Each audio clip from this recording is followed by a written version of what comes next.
Hello and welcome to the United Community Channel. This is your latest Manchester United news. We're back with another news show and we've had a pretty interesting day, in fairness. Rasmus Højlund, is it getting any closer? Looks like Manchester United are about to put in their final bid for him, so we're going to talk about him.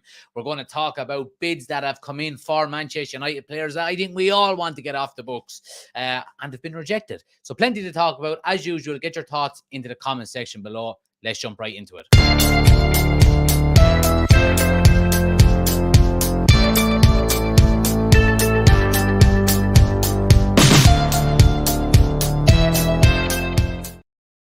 But yeah, you're more than welcome, guys. Thanks for joining. Please do smash a like on the video if you haven't done so already. If you're new to the channel, hit the subscribe button also. On the road to 4,000 subscribers. Really do appreciate it.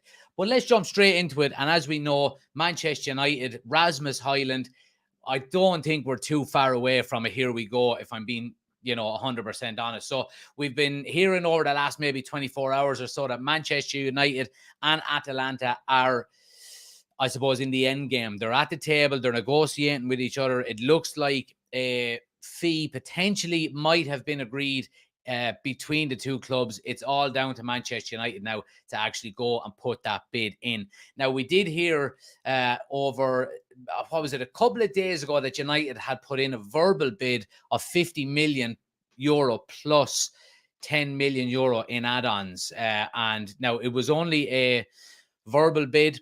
And of course, we seen that PSG put in a 50 million bid as well. And, they weren't going any higher than that either. So, reports today have suggested that United are ready to rock and roll with a final bid for Rasmus Højlund. Let's have a look at it here. Anybody on TikTok, we're showing all of the articles on the screen over on YouTube. If you want to come over there and watch United Community Channel on YouTube. So, according to reports, Manchester United have improved an offer for Atalanta for striker Rasmus Højlund during their talks with the Serie A outfit on Friday. The Red Devils have been busy this summer, blah, blah, blah. They have now turned their attention to a new striker. Let's see. Atalanta reportedly want around 80 million for their prized asset.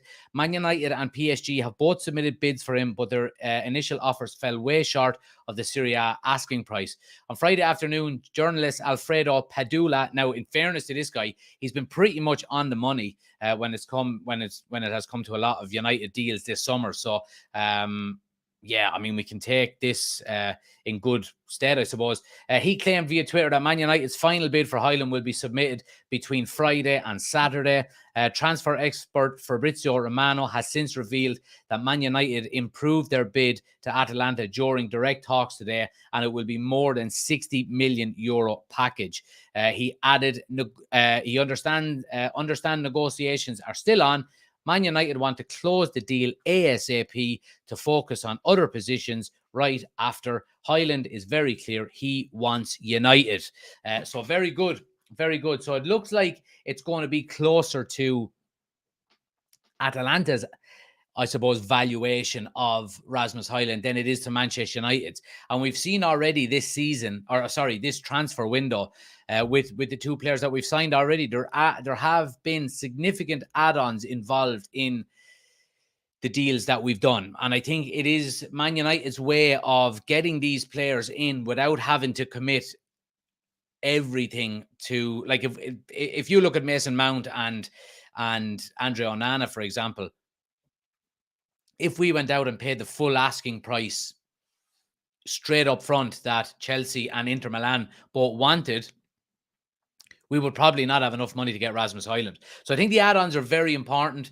We're probably going to pay close to 70 million euro in the end for him. Now, look, these add-ons tend to be add-ons that both clubs are happy with. It means that the player performs. It means that United get, goals. They get trophies, whatever it may be. So I'm okay with that. Colin, thanks for the gifts on TikTok. Much appreciated. So yeah, look, Rasmus Højlund, United closing in on. So as we can see here, the idea is to complete the Rasmus Højlund deal by tomorrow. And again, this is coming from Alfredo Padula. Also, we see Fabrizio Romano, which we went through already. United improved their bid as well. So look, I mean, we're in the end game for Rasmus Højlund, in my opinion. I'm happy because look, I mean, it won't come as a surprise to anybody that we're desperate for a number 9, and this kid is going to need some time, in my opinion. I think he's going to need some time to bed in. I really do. He's young. He's raw. He hasn't played in, you would say, a structure like he's going to play in under Erik ten Hag, where it's very, here's your job. You stick to it. This is what I want from you. I want you running here. I want you standing there. I want you elbowing that lad. I want you to, if he goes out for a piss, go out and hold it for him. These kind of things where you have to do it by the letter of the law. So he's going to need some time to bed in, but will there be pressure on him? I don't think there's going to be pressure on him from Manchester United fans. I really don't. He's a 20-year-old coming into the club as a potential future star. Now, he's still going to have to score goals. Let's call a spade here. He will have to score goals. But I think him coming in alone, I think if Rashford can keep if he can keep some of his form, well, I won't say some of his form, if he can keep most of his form from last season, of course it will take the pressure off this guy. But let me know in the chat. I want to know what people think. Rasmus Højlund coming to Manchester United next season, in terms of a number of goals scored, what is a successful season for Rasmus Højlund next year at Manchester United? Is it 10 plus goals? Is it 15 plus goals? Is it 20 plus goals? What are you expecting him to score? Or what do you think he should be scoring next season as his first year in the Premier League? While you're getting them comments in, I'll go down through some of the other comments here. Who have we got in the chat? Billy is in. Collie is there as well. Oisin, Chris. John is there as well. Bilal is in. Aaron is there as well. Let's see.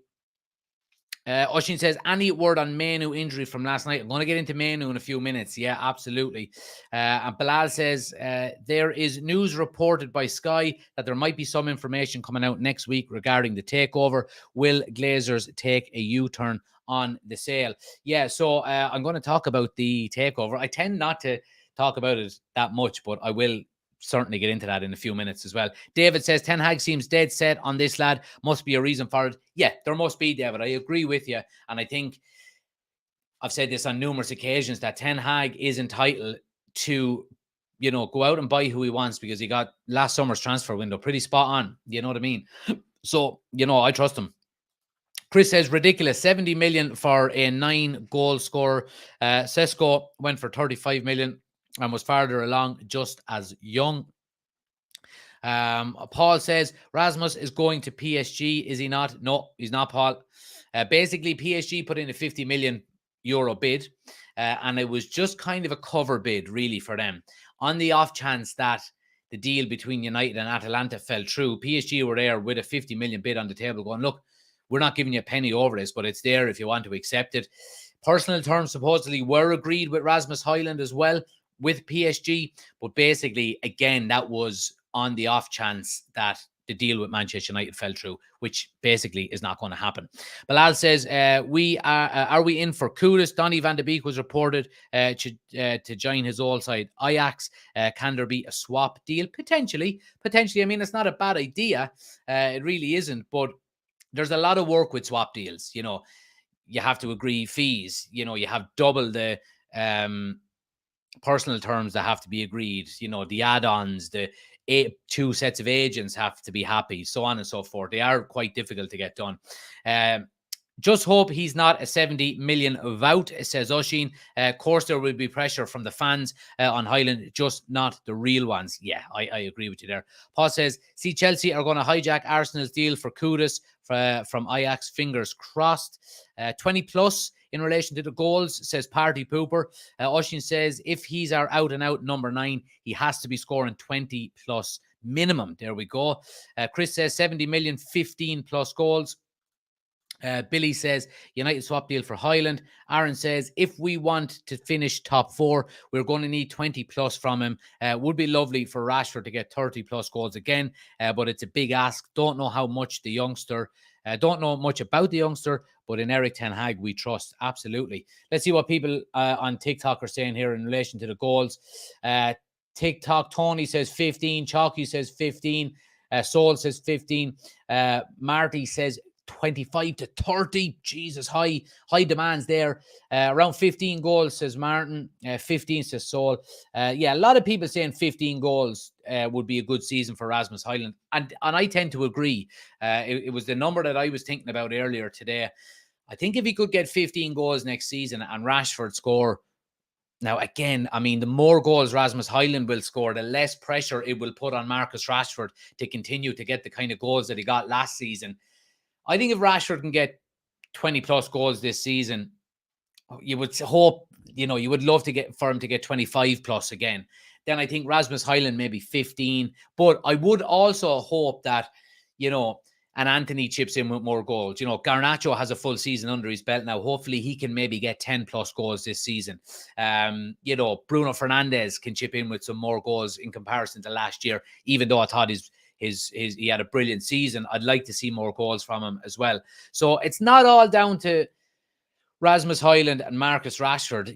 We're going to need goals. I would like to see our defenders get more goals. And it's one thing that United have lacked over the last few years is goals from set pieces, corners, free kicks. We've seen goals scored from set pieces last season, but one name springs to mind from set pieces, and that's Casemiro. Obviously against Newcastle, he got one against Reading in the FA Cup from a free kick. I think he got 2 or 3 from free kicks. So, I would like to see our defenders chip in with more. Varane getting more goals from a header. Martinez probably is not going to score too many headers because of his height. But you know what I mean? I think more goals from more players. And I think Mason Mount will probably chip in with some goals as well. So, but it is important that we do up our goal tally this season. It really is. Let's see what people are saying here. Twigs is in. Paul says, what do you think of Maguire offer from West Ham? Let's get right into it, Paul. Now that you said, we'll go down through here. Stumpy says 20 goals. Finn says we need 2 strikers. Oshin says, I think 20 for Maguire is decent offer, to be fair. Plus, it's only a tester. They'll come back and we'll sell for 35, I reckon. Anyway, let's get into Harry Maguire.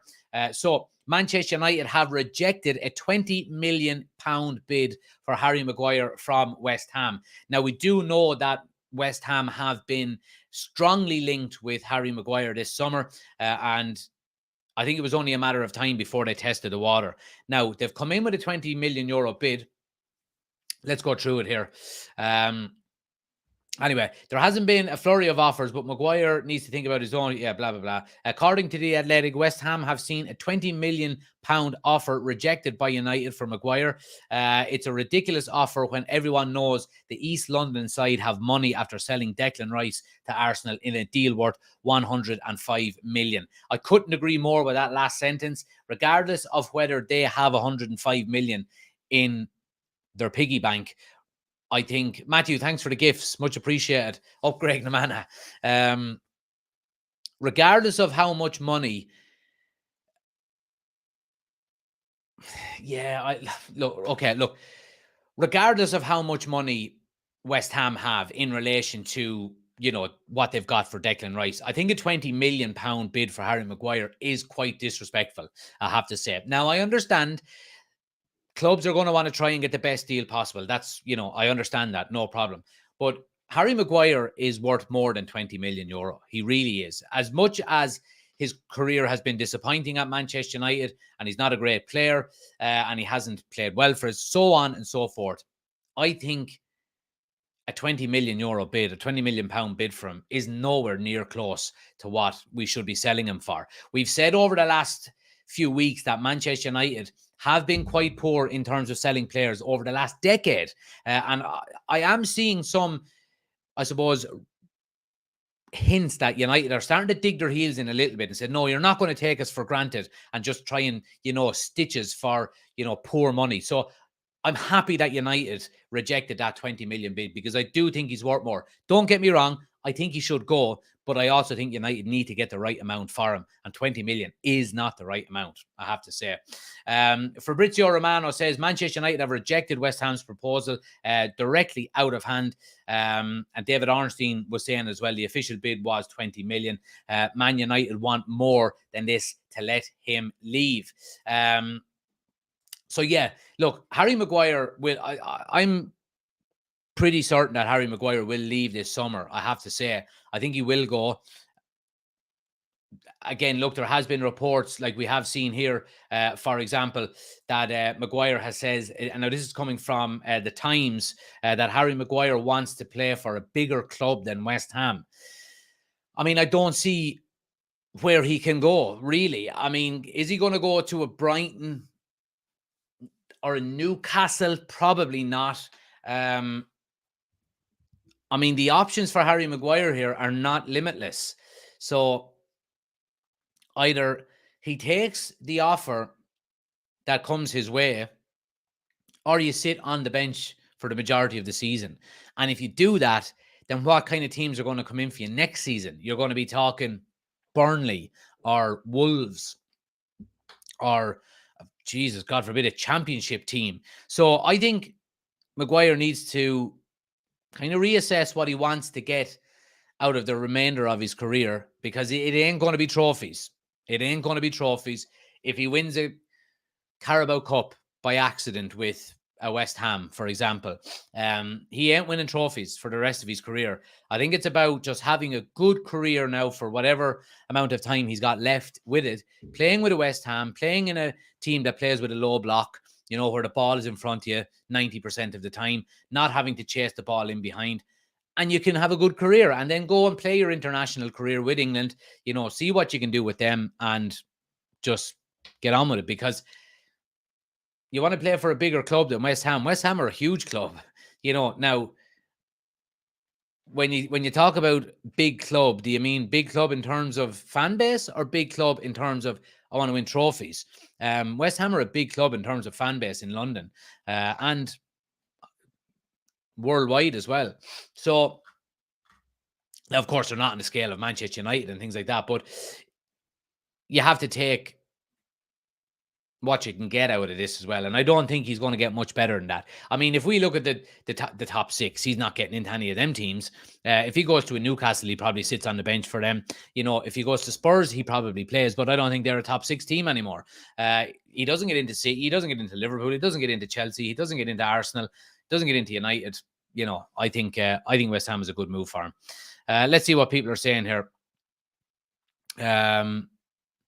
John says goal difference was shocking last season. Really need a second forward if we don't get Kane, Tony in January.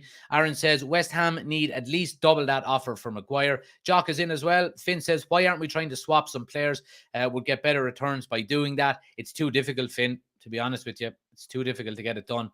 Chris says Amrabat would be next. Hopefully Donny, McTominay, Maguire go. Bring Kundus and Disasi. David says Newcastle still want McTominay. Aaron says Maguire is a mid-table player. He's not going to the top six team. West Ham, Villa, even Brentford would do him. Bilal says, can we sell McTominay, Maguire, and Martial for 100 million to West Ham? And then Stumpy says Maguire to Spurs, which we just mentioned there as well. So look, I mean, it hasn't just been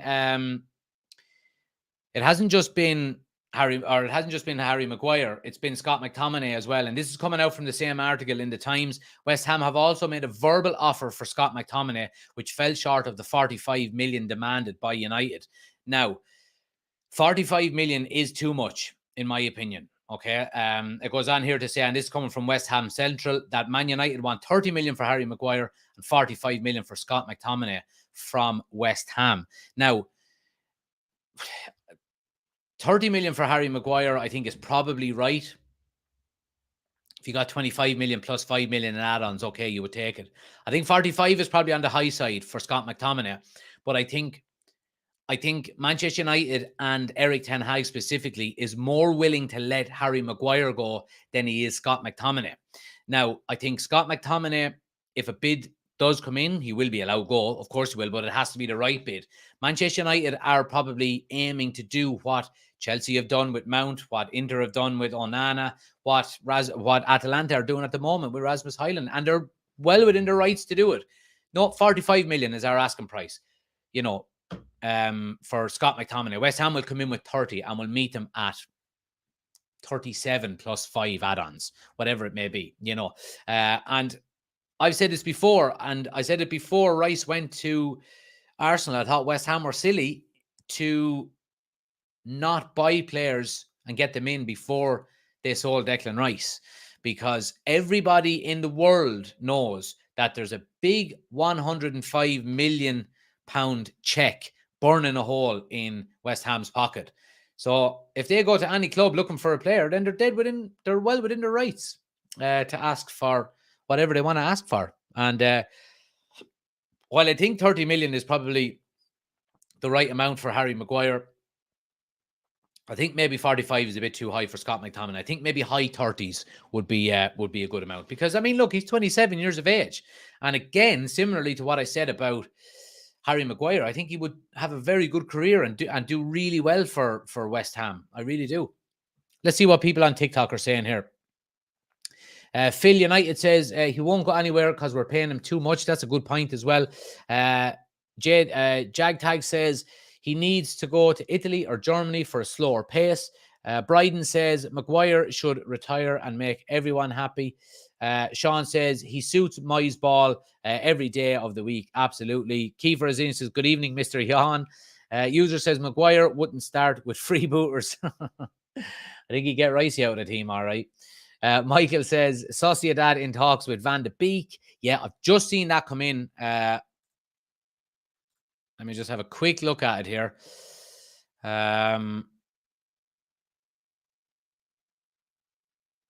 Yeah, so I'll show you here right now. Real Sociedad are in talks with Manchester United over a loan deal for Donny van de Beek with an option to buy. Again, I mean, loan deals really don't do much for us in this transfer window, don't they not? And that word right there, I'll highlight it on the screen. Option. That's the word that I don't like in this. I would like to change that to obligation, because option to buy means they don't have to. If Donny van de Beek goes there and doesn't play well, he comes straight back to United, and then we struggle to sell him again next summer. Obligation means Real Sociedad are going to take him on loan, and then they have to buy him next year. It basically prolongs the transfer of funds. Look, I think Donny van de Beek will leave this summer. I think he should leave. I think his Manchester United career has been a disaster, you would have to say. I've yet to encounter a Manchester United fan who doesn't like Donny van de Beek, and I do as well. I just think it hasn't worked out for him, and that happens. You know, I think back to Diego Forlan when he came to Manchester United. You know, all of the attributes and the potential to go on and be a really, really good player for the club, and it just didn't work out. But you see, Forlan then went back, played in La Liga, had a really good career, and I think Donny can do the same. I really do, but I don't think it's going to be at Manchester United. Let's see what other people are saying here.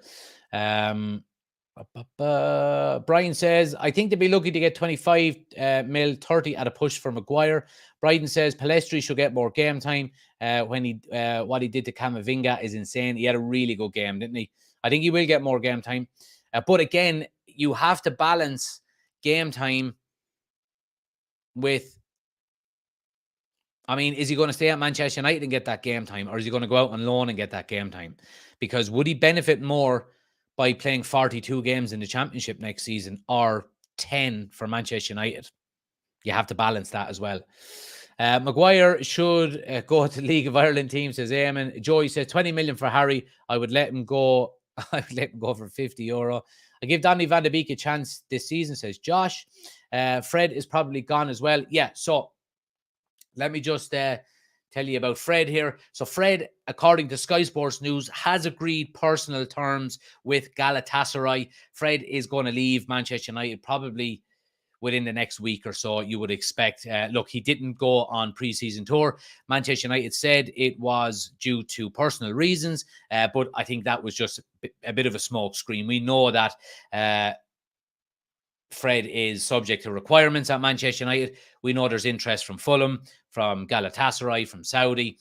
So, I mean, look, agreeing personal terms with a club doesn't necessarily mean that he's going to go to that club, because we seen, Mason Mount agreed personal terms with United 3 weeks before we actually bought him. So you never know. You never know. I'd say Hojlund will be announced by United next Tuesday, says Ethan. JTAG says, any news on Kane? Is there any hope? I don't think so, to be quite honest with you. It's sounding more and more like he's going to go to Borussia Dortmund. Or sorry, not Borussia Dortmund, Bayern Munich. Any news on Eric Bailly to Al Nasser? No updates on that, Martin. Peter says, none of the greats went anywhere at a young age. Get the money now and find real talent. Mediocre. Z says, Maguire is way overrated. Dara says, any update on the sale of the club?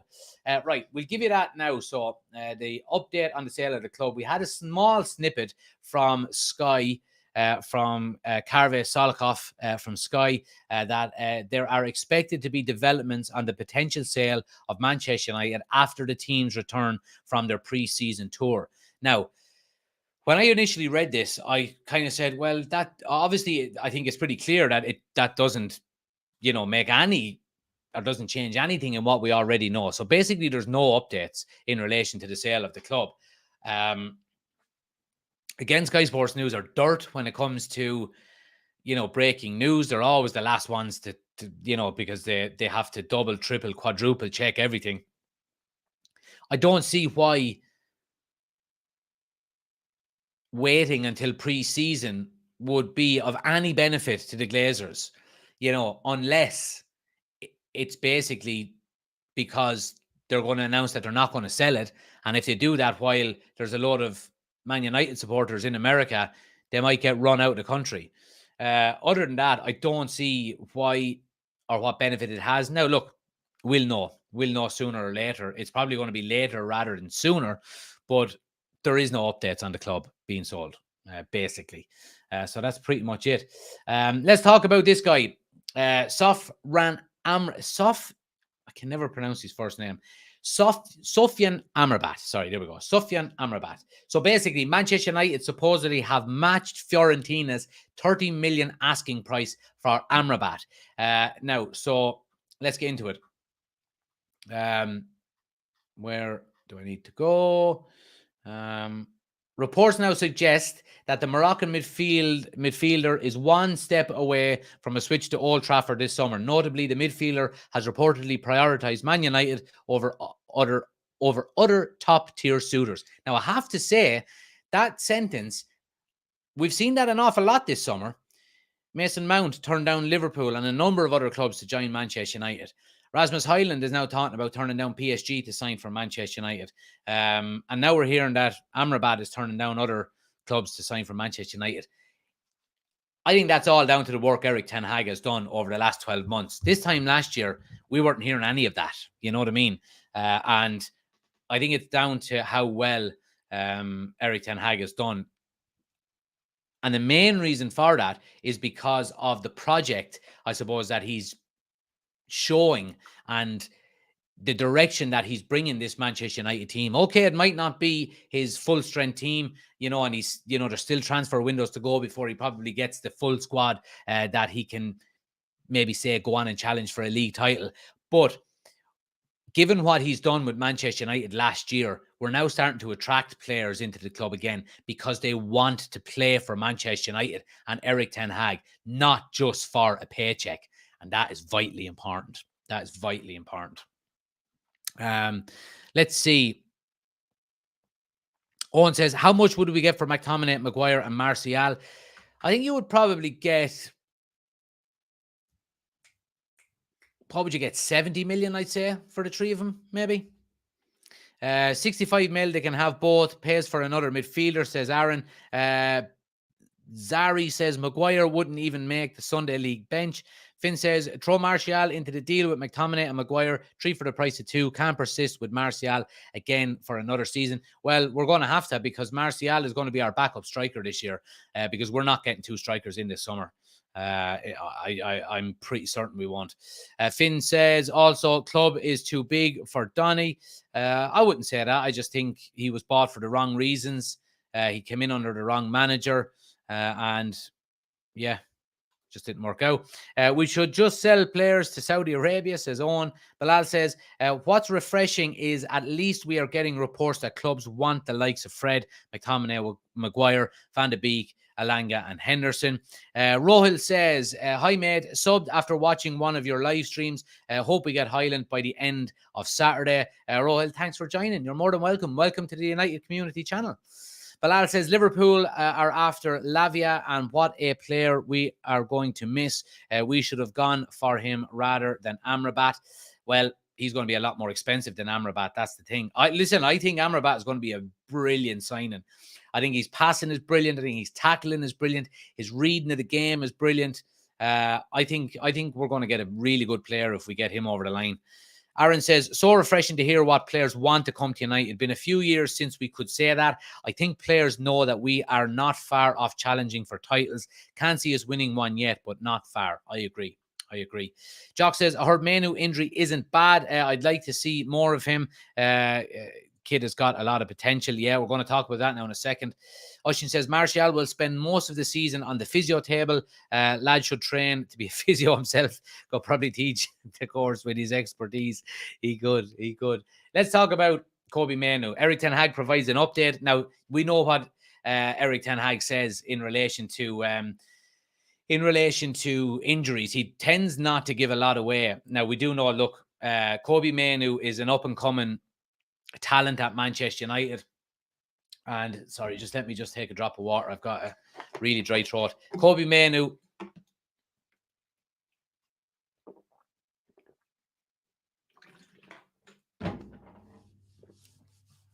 Brought a little one to Eddie Rockets for her tea, so I need to get the water into me to flush it out. Anyway, Kobbie Mainoo, hot prospect coming through. Erik ten Hag is a massive fan of him. And you know what? For an 18-year-old, he's got a really good physique. A really, really good physique. Like, even that picture there now. I mean, you see that picture there? Even his forearms. Look at his forearms. Are huge. Got a bit to go on his shoulders, all right. But I'll tell you one thing. That kid is so adored by Erik ten Hag. It's not even funny. So look, ten Hag didn't give a lot away in relation to the injury. As you can see here, he says, you can never tell straight after a game. We have to wait for what it is. Hopefully it's not too bad, and then chances will come. First, we have to wait for the diagnosis, and from there on, we will set conclusions. It also says Ten Hag was pleased with his performance against Arsenal and wanted to see if he could repeat it some days after against Real Madrid. We then also saw this coming from Kobbie Mainoo on Instagram. I'll be back stronger and in no time. Thanks for your messages and support. And finally then, this was reported that Kobbie Mainoo is also in the squad for Borussia Dortmund on Sunday night, Monday morning. Now, we don't know if that's fully going to be the case. Because, sorry, just got handed, the baby monitor is back. We don't know if that's going to actually be the case due to the actual tweet that came out from Kobbie Mainoo today. But, you know, if you were to add all of these together, it's probably good news. And I think the diagnosis is not as bad as initially thought. Let's see what people on TikTok are saying here. Ricey says, I agree. Amrabat would be a good signing, would give everything for the club, look very exciting in the World Cup. Yeah, absolutely. And I think, you know, what's just as important for Manchester United this summer, and we said it last year as well, that what's just as important is building a squad, not just building an 11 that can, beat City on their day, or beat Liverpool on their day, or beat Arsenal on their day. We need to build a squad that can, last the entirety of the season and challenge for trophies, and the top trophies that we want to. And I think Amrabat would fall into that category. I think he's a very, very good footballer. Okay, he might not start every single game, but he gives you an awful lot of attributes that maybe a lot of our midfielders don't currently have at the moment. And I think that's very important. And look, we do know how important Casemiro is to us. So we can't expect Casemiro to be playing 55 games next season, week in, week out. Now, he got a bit of a rest last year due to a couple of red cards and a couple of suspensions. but we need to build a squad just as much as we do need to build a starting 11. And I think if we bring in the likes of an Amrabat, I think it will take a lot of the pressure off the likes of a Kobbie Mainoo, where he is not then instantly seen as the backup to Casemiro. Because let's not get it twisted here. That is a big ask for an 18-year-old who has only played a couple of times for Manchester United. So, going out and getting an Amrabat, I think, is a very, very shrewd move out of Manchester United. But in saying that, and I did mention it on the Transfer Talk video at lunchtime today, that I do think we're going to have to sell players before we buy him. That's the one thing I would say, because look, the 30 million asking price for Amrabat, United may have matched that, but that might not be an official bid, So United are saying, yeah, we'll match that 30 million. You let us know if anybody else comes knocking, because we want him. But then, look, we just have to sell a couple of players first. We'll be back to you in a couple of weeks. That may be the case. But I think it's good. I think it's good negotiating out United. Oshin says, Martial will spend most of... Oh, yeah, we read that one. Amrabat could learn from Casemiro. Well, look, I mean, Amrabat is 26 years of age. I mean, he's coming into his prime as well. Now, of course, everyone could learn off of Casemiro because he's world class. But he'll certainly bring his own attributes to the table.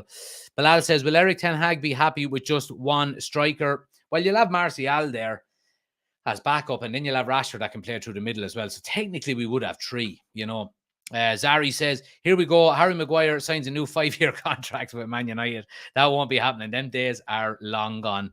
Chris says, I would like to sell Sancho, but he has his best season with a proper number 9. Oshin says, wouldn't want to be body conscious around Jack. A bit of work to do around the shoulders. Jesus, coming from me, I haven't got a set of shoulders. I'm like the 7-Up man you see in the telly, and you just turn sideways, you can't see him.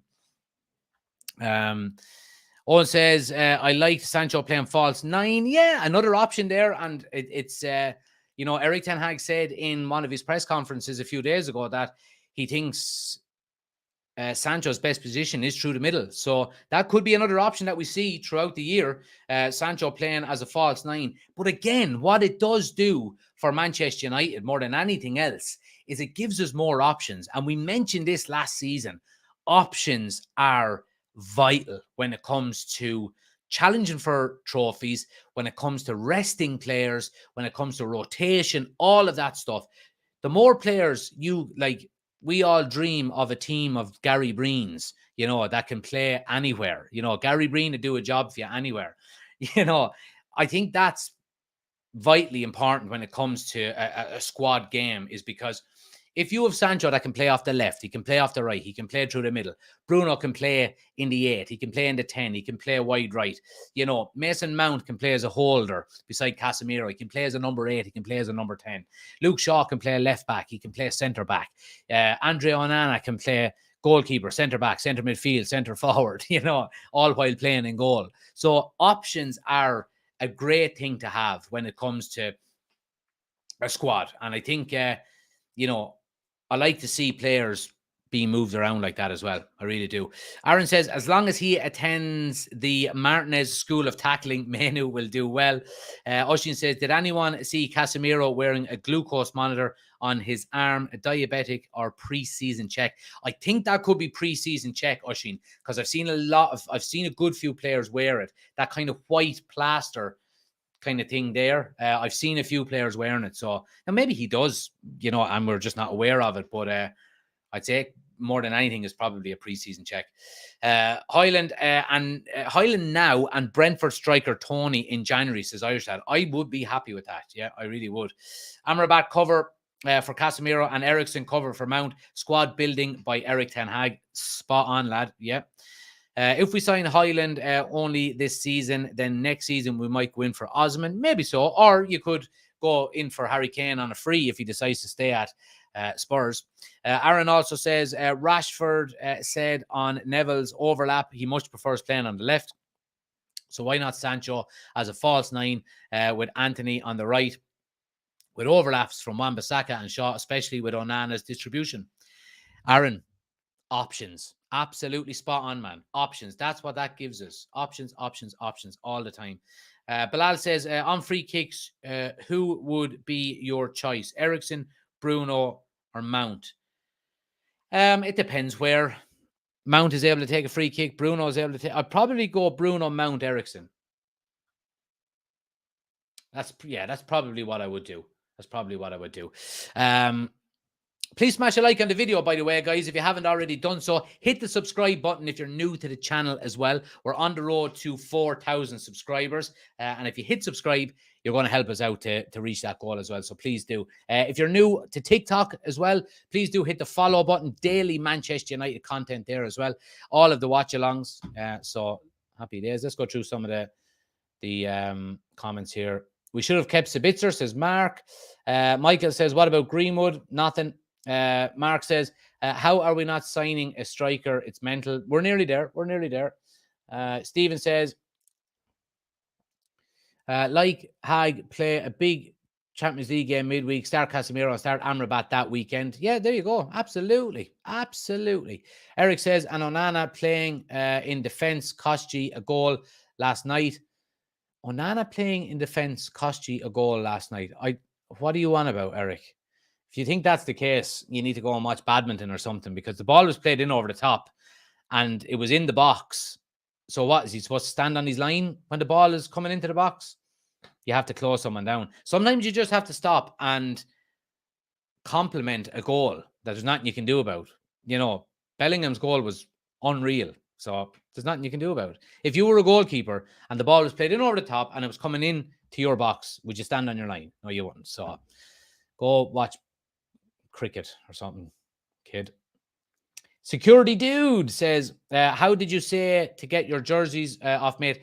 The kitman.eu. So the kitman.eu is the website name, or you can find them on Instagram under the same name as well, the kitman.eu. There's one of them there. We've got another one there. Yeah, so go check them out. Let's see. What else have we got? Brian, thanks for the gift. Much appreciated. Hart says, if you'd have to choose one heart of mid player to play for Man United, I have no idea. I don't know any of them players. I don't know. Sorry. Do you reckon Martinez will sit out for most of the season due to suspension? I'm not even answering that question. What a stupid question. Dex says, baby steps. Can't expect miracles in 2 windows. The league's getting tougher each season. Absolutely. LDK says, you're doing a top job with this page and YouTube channel. I will be supporting fella United. I appreciate it, my friend. Thanks a lot. Benny says, missed the start of the live. Any news on Amrabat? Just what you can see on the screen there. Supposedly United have matched their 30 million asking price, but it will take a while. X's are a typo, says Benny. I'll let you off with it because I do it myself sometimes. I'm used to giving X's to the missus in text message, and then I randomly send them to me father. Yeah, sometimes it happens. But guys, look, I really appreciate everybody watching. Before you go, please do enter the competition to win a PS5. We've only got a couple of days left. We're doing the draw on Monday. Win a brand new PS5. Anybody watching on YouTube, the link is in the description of the video. Just click the link. You can enter as many times as you want. Anybody watching on TikTok, the link is on my homepage. Just click the link. You'll see it right at the top, on top of all of my socials. You'll see win a PS5. Click the link. You can, like I said, you can enter as many times as you want. Any funds made by it will go directly to the Jack and Jill Children's Foundation in Ireland. So great cause as well. Please go and enter. Enter our Fantasy Premier League as well. Again, you can find the link on my homepage. Go check it out. Get involved in that as well. The winner of each league at the end of the season wins a replica jersey of their choice. So make sure you're getting involved in that as well. Like and subscribe. Appreciate everybody watching. We'll be back on Sunday night, Monday morning for another. I don't know how international fans get up every week to watch United at 2, 3, 4 o'clock in the morning. Fair play to you. But yeah, the watch along is Sunday night, Monday morning at 2 a.m. So make sure you're tuning in for that. Manchester United versus Borussia Dortmund. It'll be the last late one, thank God. And then we've got Lens during the week in Old Trafford. And then, of course, Sunday week, then I will be in the Aviva Stadium for United versus Bilbao. It is Bilbao, isn't it? So yeah, really looking forward to it, guys. We're getting close to the start of the season. Really looking forward to the kickoff. All of the watch-alongs coming thick and fast as well. We'll be doing the United news shows continuing throughout the season as well. So make sure you're getting involved. But like, subscribe, hit the bell notification. You'll get notified then as well anytime we go live on TikTok or on YouTube. Appreciate it, guys. Hope you all have a great weekend. If there is any breaking news between now and the watch-along on Sunday / Monday, of course, I'll be going live for it. So keep an eye out. Like I said, hit the bell notification. But have a great weekend. And if I don't see you before the next game, stay safe.